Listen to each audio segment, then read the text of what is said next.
Alright, y'all, we back. What's good, y'all? What's good, y'all? It's your boy Ant here, and we are back on WrestleMania. Today we got Today we got these moments were not supposed to happen in the Royal Rumble, and I already know one of them, which is probably going to be that Penta spot that he messed up. I mean, he's human. You know, they do this stuff live. You know, give them their respect. I couldn't do it. I don't plan on doing it. If I ever was to do it, it'd probably be a one-time-a-year thing, like The Undertaker, pop up yearly at WrestleMania. So yeah, let's get right into this.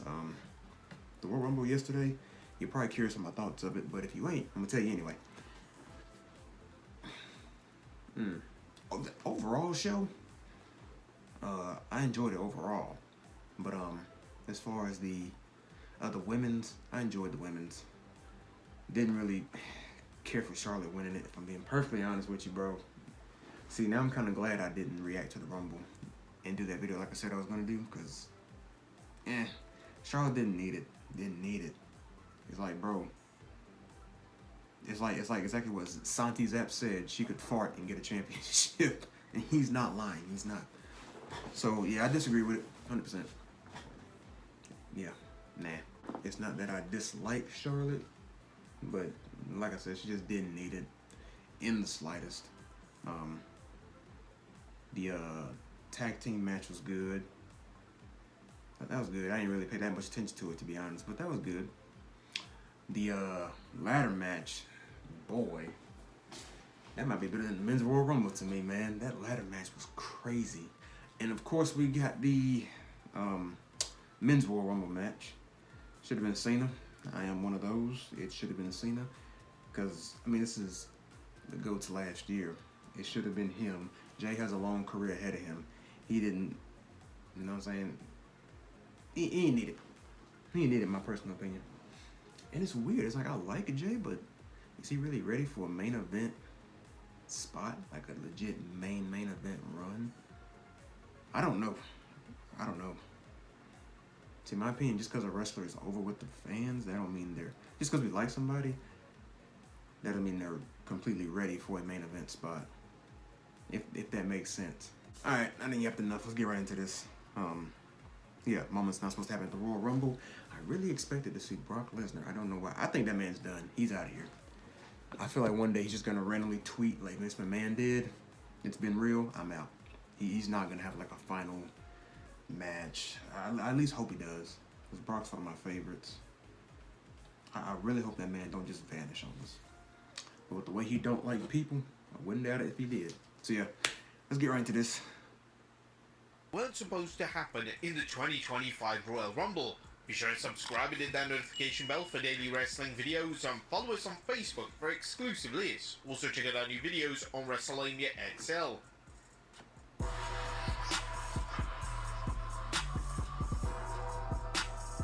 That theme song does not get old. You know, I'm going to connect these now. But yeah, that Rumble, I'm so on the fence about it, man. I'm really on the fence about it. And I remember people was hating on the 2024 Rumble last year. I don't remember why, though. But yeah, this one was... I think this might have been slightly worse than 2024. I might be tripping. I don't know. Number 1, Gunther in the Rumble. And before the 2025 Royal Rumble even went on the air, a social media post left fans very confused and bewildered. WWE would post a video of Gunther arriving at the arena, and the caption would claim that Gunther was in the Rumble matchup. Whilst the reigning world champion has entered the Rumble match before, take for instance Brock Lesnar in 2020, it's usually marketed way in advance. WWE randomly... I think you meant to say 2022 there, WrestleMania, but we're going to let it slide. Adding Gunther into the matchup with 3 hours notice would have been an extremely odd move. After the post received significant attention on social media, WWE would amend the post and remove any mention of the world champion entering the matchup. This was evidently a botch from the social media team, and they were likely reprimanded for the slip-up. Number 2, Pat McAfee shatters Pete. I'm not gonna lie, I didn't even see that post. Like I wasn't really on WWE's Instagram account during the when the Rumble was starting, like a few hours before or whatever. I wasn't really on it. I don't know what I was doing, but how do you do that, bro? G. Now, although WWE have been pushing the boundaries of PG over the past 12 months, the company is still firmly cemented as a PG product. But with that being said, during the pre-show for the 2025 Rumble, Pat McAfee made a comment that was clearly unscripted and may lead to key sponsors sending in a few complaints. Michael Cole would mention McAfee lasting 38 seconds in his prior Rumble appearance, and McAfee hilariously responded by saying, "My wife will be pumped." Cole bursted out laughing. The second Michael Cole said last, because I didn't see this either. I don't really watch kickoffs. The second, I knew exactly where he was going with this. Pat is a natural treasure. And the comedic timing was on point from McAfee. Obviously, this is a remark that isn't exactly appropriate for a PG presentation. Hopefully, McAfee avoids any backlash from WWE management, as it is just a minor joke after all.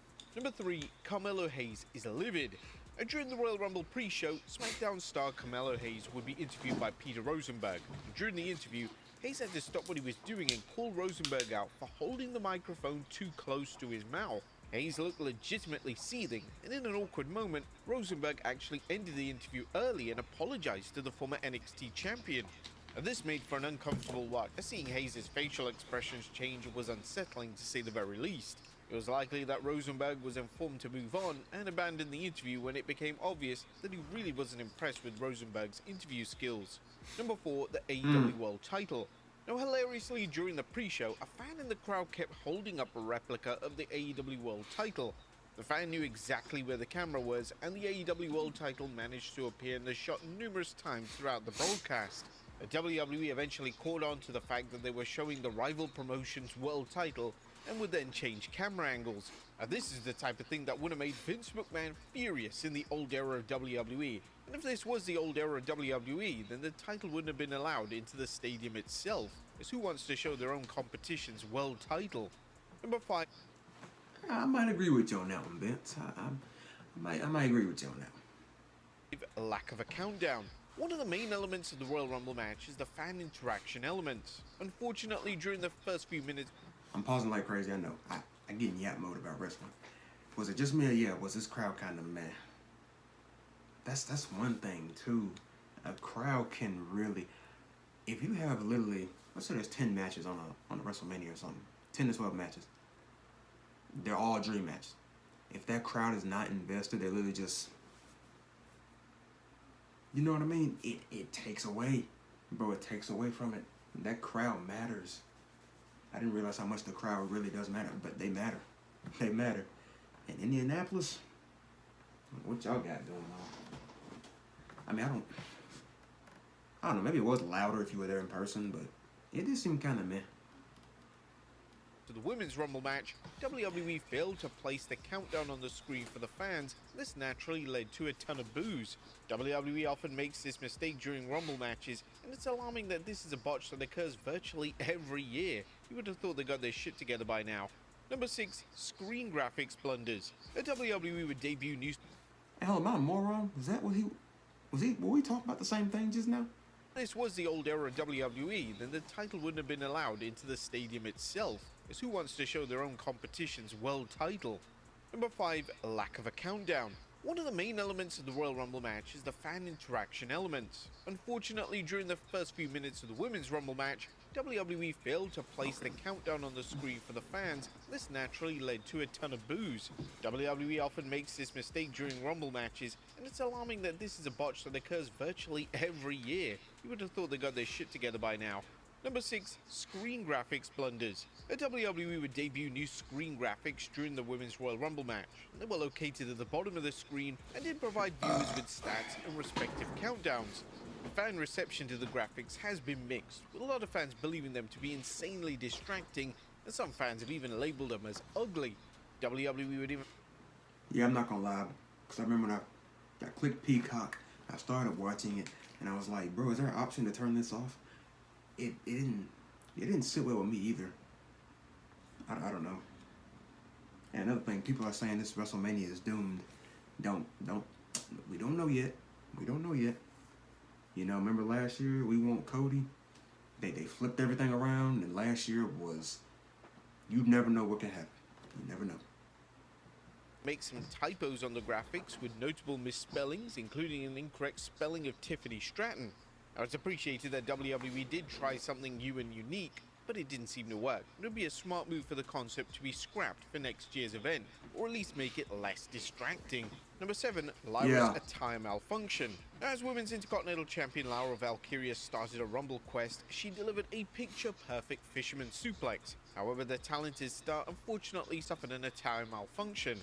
Thankfully, thanks to Liv Morgan, who managed to shove her onto the other side of the ring, Valkyria was able to recover quickly and was able to continue the match as planned. Just shows what a pro Liv is in the ring. Number 8, Zoe Stark slips. Zoe Stark loves a springboard move. When she went for a springboard move in the Women's Rumble, she awkwardly slipped. Luckily, she recovered, but she did have a weird landing. Stark managed to turn the move into a clothesline. Okay, I thought I was tripping when I seen this live. Yeah, so she did slip. Okay, yeah. But it was unclear what the move Stark had initially planned to deliver. Number 9, messy ending. One of the final key spots of the Women's Royal Rumble saw Nia Jax eliminate a range of women, including Io Sky and Bianca Belair. The issue was that this spot was poorly executed, and it wasn't exactly clear if this was a planned spot or it was a completely botched one. Most of the names that were eliminated weren't even mentioned, and it looked like some of the names, particularly Belair, slipped up on the apron. It was an ambitious spot, and it was going to be difficult to execute perfectly. Number 10, Nikki Bella's return. The WWE would show fans in the VIP section reacting to Nikki Bella's return, and in an awkward moment, Gosh, dude. I remember Pat McAfee literally said, they're like they're having a good time. They literally just sat here as she came out. There wasn't a single, it wasn't really, they didn't do nothing. Like nothing. That's crazy. But yeah, I think, I like Nikki Bella, but obviously people were expecting AJ Lee. I mean, y'all should have known. I mean, just because CM Punk's here doesn't mean she wants to come back either. But it would be cool if she came back for literally a year like Cena is doing. And, yeah, if 30 was her, oh, that pop would be crazy. That pop would actually be insane. nobody really reacted. The fans looked completely bored out of their mind. As this was live footage, WWE couldn't exactly edit the live reactions, and it was probably a case that these fans were expecting AJ Lee as number 30 instead. That definitely would have got a reaction. Number 11, missed spot. The 2 out of 3 falls match got off to a difficult start, as the main spot which led to the first fall was botched. DIY delivered a spot where Gargano would pretend to tag Ciampa, but this was completely missed on camera, and the WWE commentary team were even confused. When the 1-2-3 occurred, the fans didn't remotely react, as it wasn't clear what exactly happened. Number 12, the commercials. Due to Netflix being a worldwide platform, certain regions need to have ad reads cut out. WWE haven't exactly mastered this, as they landed on the platform last month, and WWE only cut half of the ad reads off the broadcast. This happened during the Wingstop ad read, and led to an awkward few minutes. Number 13, powerbomb onto the ladder. One of the most terrifying spots in the Cody Rhodes vs Kevin Owens ladder match saw Rhodes receive a powerbomb onto a prone ladder, and there was no nice way to take this bump. However, Rhodes took it in the worst way, as he didn't take a flat back bump, and instead took it on his shoulder. There was legitimate concern on commentary for Rhodes' neck, but it looks like most of the impact was on the right side of the WWE Champion's body. Number 14, We Can't Hear You. Just before the Men's Royal Rumble went ahead, WWE cut to Joe Tessitore and Big E discussing the upcoming match. But there was one major issue with this: their microphones weren't even on. How your microphone not on? What's that thing called?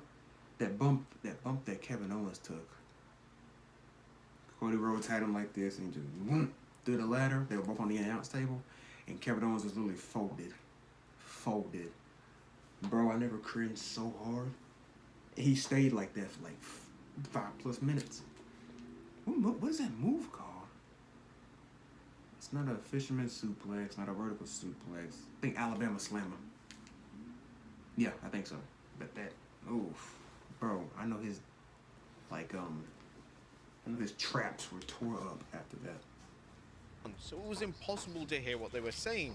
When the audio switched back to Michael Cole, Cole didn't clarify what the duo was saying, so it couldn't have been that important. Number 15, did both feet touch the floor? There was discourse on social media relating to Penta in the Men's Royal Rumble match. Penta was involved in a spot where one of his feet was supposed to touch the floor. However, it looked like both feet accidentally touched the floor for a brief second. Bro, I think the biggest crowd reaction from freaking Indianapolis was this. Because I was looking at the exact face I made. And then he just got back up like nothing happened. And then I looked at the ref that was right there by Penta. And he even looked confused. So that's how I knew. I was like, yeah, that was a botch, 100%. But it's all good. They just went right over it and moved on. So This was quickly addressed by the WWE commentary team, and it's not exactly clear from the still images if both feet touched the floor. An alternative camera angle is needed to confirm whether Penta botched the planned spot. Number 16, botch landing. I was definitely concerned for Chad Gable in the men's Royal Rumble match, as Gable had a horrible accident during the match. During a spot in the early stages, Rey Mysterio landed on his knees and Gable instantly began to scream in agony. Whilst it appeared that Gable was selling up first, he began to hobble throughout the match and even looked uncomfortable taking bumps. Hopefully Gable is okay, and if he's hurt from the botch, then hopefully it's nothing too serious and Gable won't miss any time away from WWE television. Number 17, Michael Cole's voice. Michael Cole was literally on life support by the end of the Royal Rumble, as it was clear he was losing his voice completely. Cole sounded like he had about 10 words left before his voice completely gave out. It was a miracle that he was able to call the closing moments of the show. Now, Cole losing his voice on a major PLE isn't anything new, as who could forget WrestleMania 35 when Cole could barely talk by the end of it, and he sounded like a completely different... Really, I don't recall Michael's voice being... It sounded normal to me. I don't know. human being, as his voice was just that damaged. And Braun fails to catch Finn Balor. Braun Strowman was seen throwing a tantrum at ringside after he missed his scripted spot. Strowman was supposed to catch Finn Balor following Balor being AA'd by John Cena, but Strowman was way too late for the spot and he failed to safely catch him. This was a rare outburst from Strowman and he should have known better, but mistakes always happen. But there you have it, folks. 18 moments that were not supposed to happen in the 2025 Royal Rumble. Tell you another one that wasn't supposed to happen. I'm gonna make it 19. Jay winning. Now let me chill out. Jay cool. Yeet. I'm not saying he cool. We like him. But I don't know if... I don't want him to get pushed too hard or too far or too fast and he get the 2015 Roman treatment. Good gosh. Don't do that to my boy. Alright, y'all. I'm done. That'll do it for this WrestleMania reaction. If you want more WrestleMania, let me know. I'm really enjoying the wrestling content. So, yeah, I'll subscribe to the food channel, the gaming channel, and I'll see you on my next video. I'm out.